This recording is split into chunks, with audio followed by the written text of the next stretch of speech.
Counseling su register taubiramani state NEET merit list su ming yaraklamani tawbabu counseling kamani yawani amadi counseling gidama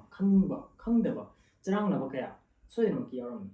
adu punamakto yam kupna nainanabagidamata video asi makha tana punna yengminarasi video asi yengbiriba punamakpu medically yours ki maikaidagi taramna uchari. Hello and welcome everyone. My name is Anish Shah and I am a student of second year MBBS at NIMS Manipur. mayamna video asi skip tawbiganu loing for yengbiyu aigi video asidagi kanaba kaya fangani thajai ngasi ekhoi video ase Directorate of Health Services na sindoriba Manipur gi ona MBBS BDS amadi BASLP course 2024 gi first round of counseling gi matangda mayamda khanghanna ba semjabani adudi video ase hawrase first round of counseling gi day 1 amadi day 2 se August ki tarik 19 amadi 19 लेबाक पोपा अमदी यूम सगैसा नमित्ता ओइरगनी मफमना जेनिम्स की main auditorium दा ओइरगनी सिदा time of registration हाइबा अमा यावरी मसिना करिनो हाइबदा सरुक यामिनदौरिबा counselling us the सरुक यामिनदौरिबा इचिल नावसिंगना इसा इसाना पुंग निपान गा मिनट 35 अयुक्की असिदगिना पुंग मपन मखाई असि फोगी मनुंगदा लाआगा अटेंडेंस रजिस्टर दा रिपोर्ट तव अमा चंगी मसिनी टाइम ऑफ रजिस्ट्रेशन हाइबसी मसिदा लाख होद्रगदी counseling yawbo yaroi counseling asi jenims ta laaga yawbo ngamdaba isal nausing mingwen palabda churachanpur farjol jiribam kangpokpi amadi tengnopal masigi district mari asigi chil nausing na video conferencing gi kuthang dagi counseling asi yawbo fangani makha tana yeng asi khoi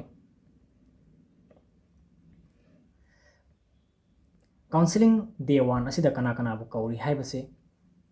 khoi yeng menerasi asi ko अहानबदा general OBC Meitei Pangal अमदी SC इचल नावसिंग state की merit list rank 1 दगिना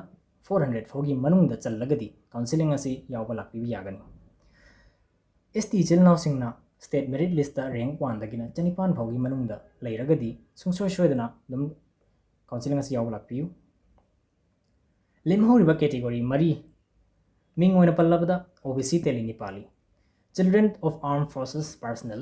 or ex-servicemen, meritorious sports person, and person with disability, high-riba category marigi chilnaw singna. Counseling asida yauna ngai ki. Karigumba state merit list ta isagi mingbu yauragadi numit asida counseling adum lakpi yagani. Counseling asi yauna ngai ki damakta isilnaw singna. Purakada batangai fada documents khara mali. Mathang ay haizarake. पुनः तमिनस अहानबदा NTA फोंग NEET UG की revise score card हाइबदी latest ओइना हाइदोख्रबा NEET की revise score card तो अदुमक ओरिजिनल अदुम पाइबिरो यारगदी एडमिट कार्ड अदुम पाइसनबिरो एज प्रूफ की ओइना क्लास 10 की सर्टिफिकेट हाइबदी क्लास 10 की पास सर्टिफिकेट पु ओइबियाय नत्रगन एडमिट कार्ड अहोम सुबदा अखोय क्लास 12 की मार्कशीट पुबिरकदबनी अहेन बोइना कनागुम्बना क्लास 12 की पास सर्टिफिकेट पुबिरकलगसु कैसु काइदे मरी सुबदा यावरिसिना अखोयगी इसा इसाना काउंसलिंग की फॉर्म फिल अप तौखिबकांदा हापचकिबा डोमिसाइल सर्टिफिकेट ऑफ कैंडिडेट नत्रगना permanent residential certificate of parents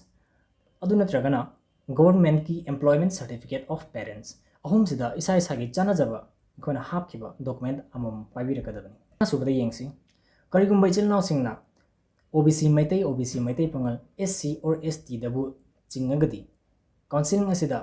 सुंगसोय सोयदना पुरकदबदी इसा इसागे कास्ट सर्टिफिकेट असे काउबीदना बनिंगसिंगजरी OBC इजल नावसिंगना निंगसिंगदबदी सर्टिफिकेट असे डेट ऑफ काउंसलिंग दगी चाही अम फोगी मनुंगदा इश्यू तौबो ओइगदबनी अदुदी मखा अमुक येंगमिनरसी मखा तारकोइना करिगुम्बा इचल नावसिंगना एक्स सर्विसमैन की मचा नत्रगना आर्म फोर्स पर्सनल की मचा नत्रगना मेरिटोरियस स्पोर्ट्स पर्सन और डिसेबिलिटी बो ओइरगदी इसा इसागी चानाजबा सर्टिफिकेट वेरीफाइड ओइबा अदुगुमलबा सर्टिफिकेट तो पुबिरकदबनी मखा तारकोइना काउंसलिंग दा लाक्पिदोर बेजल नाउसिंग पुनमक निंगसिंगदबदी कइनो हाइबदा डायरेक्टरेट ऑफ हेल्थ सर्विसेस ना इश्यू तोबा अदुगुमलबा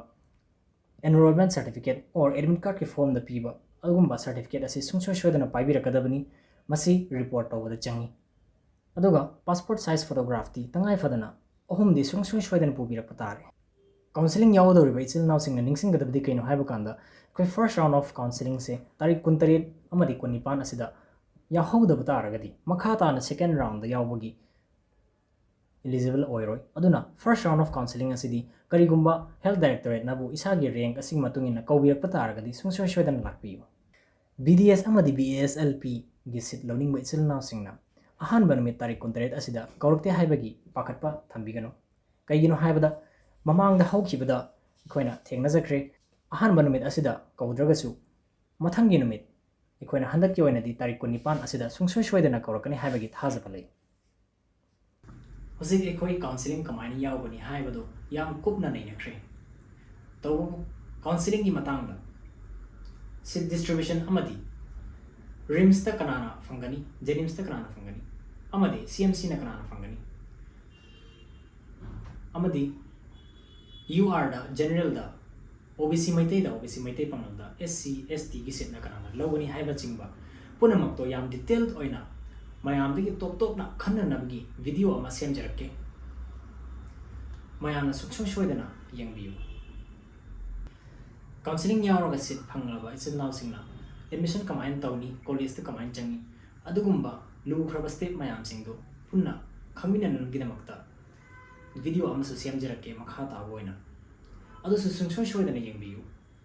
NEET ꯑꯃꯗꯤ ꯀꯥꯎꯟꯁꯤꯂꯤꯡꯒꯤ ꯃꯇꯥꯡꯗ ꯑꯃꯗꯤ MBBSꯀꯤ ꯃꯇꯥꯡꯗ ꯈꯪꯅꯤꯡꯕ ꯀꯌꯥ ꯂꯩꯔꯒꯁꯨ ꯏꯆꯤꯜ ꯏꯅꯥꯎꯁꯤꯡ ꯅꯠꯇ꯭ꯔꯒꯅ ꯄꯦꯔꯦꯟꯁꯁꯤꯡꯅ ꯀꯃꯦꯟꯠꯁꯇ ꯑꯗꯨꯝ ꯏꯕꯤꯔꯝꯃꯨ ꯅꯠꯇ꯭ꯔꯒꯅ ꯌꯥꯝ ꯀꯨꯞꯅ ꯈꯪꯅꯤꯡꯂꯒꯁꯨ Instagramꯗ ꯑꯗꯨꯝ DM ꯇꯧꯕꯤꯔꯛꯑꯣ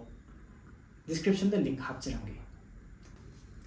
ꯌꯦꯡꯕꯤꯔꯤꯕ ꯈ꯭ꯋꯥꯏ ꯄꯨꯝꯅꯃꯛꯄꯨ ꯃꯦꯗꯤꯀꯦꯂꯤ ꯌꯣꯔꯁꯀꯤ ꯃꯥꯏꯀꯩꯗꯒꯤ ꯍꯥꯏꯅꯤꯡꯉꯥꯏ ꯂꯩꯇꯅ ꯊꯥꯒꯠꯆꯔꯤ ꯉꯁꯤꯒꯤ ꯑꯩꯒꯤ ꯚꯤꯗꯤꯑꯣ ꯑꯁꯤ ꯂꯥꯏꯛ ꯑꯃꯗꯤ ꯁꯦꯌꯔ ꯇꯧꯕꯤꯔꯝꯃꯨ ꯁꯕꯁꯀ꯭ꯔꯥꯏꯕ ꯇꯧꯗ꯭ꯔꯤꯕ ꯃꯌꯥꯝꯅ ꯁꯕꯁꯀ꯭ꯔꯥꯏꯕ ꯁꯣꯏꯗꯅꯃꯛꯀꯤ ꯇꯧꯕꯤꯔꯝꯃꯨ ꯃꯈꯥ ꯇꯥꯅ ꯀꯥꯟꯅꯕ ꯚꯤꯗꯤꯑꯣ ꯀꯌꯥ ꯊꯥꯒꯠꯆꯔꯛꯀꯦ ꯉꯁꯤꯒꯤ ꯑꯣꯏꯅꯗꯤ ꯃꯇꯥꯡ ꯑꯁꯤꯗ ꯂꯣꯏꯁꯤꯟꯖꯔꯒꯦ ꯕꯥꯏ